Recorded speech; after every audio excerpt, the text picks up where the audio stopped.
ലോകഭൂപടത്തിൽ ഈ ജില്ല അറിയപ്പെടുന്നത് പൂരങ്ങളുടെ നാട് എന്നാണ്. ടിപ്പു സുൽത്താൻ്റെ പടയോട്ടം കണ്ട നാട്, കേരളത്തിൻ്റെ സാംസ്കാരിക തലസ്ഥാനം എന്നറിയപ്പെടുന്ന തൃശ്ശൂർ ജില്ല. തൃശ്ശൂർ നഗരത്തെ ആധുനികവൽക്കരിച്ചതും വടക്കുന്നാഥ ക്ഷേത്രത്തിൽ പ്രസിദ്ധമായ പൂരം ആരംഭിച്ചതും ശക്തൻ തമ്പുരാനാണ്.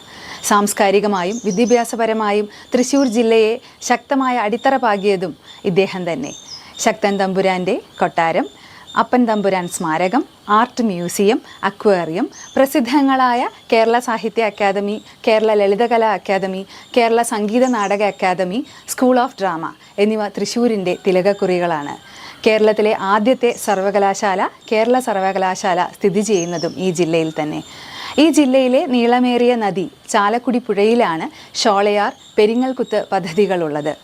ആതിരപ്പള്ളി, വാഴച്ചാൽ, പെരിങ്ങൽകുത്ത് വെള്ളച്ചാട്ടമുള്ളതും ചാലക്കുടി പുഴയിൽ തന്നെ. കേരളത്തിലാകെ പ്രസിദ്ധമായ ഈ ജില്ലയിലെ ആനത്താവളം പുന്നത്തൂർ കോട്ട എന്ന പേരിലും അറിയപ്പെടുന്നു.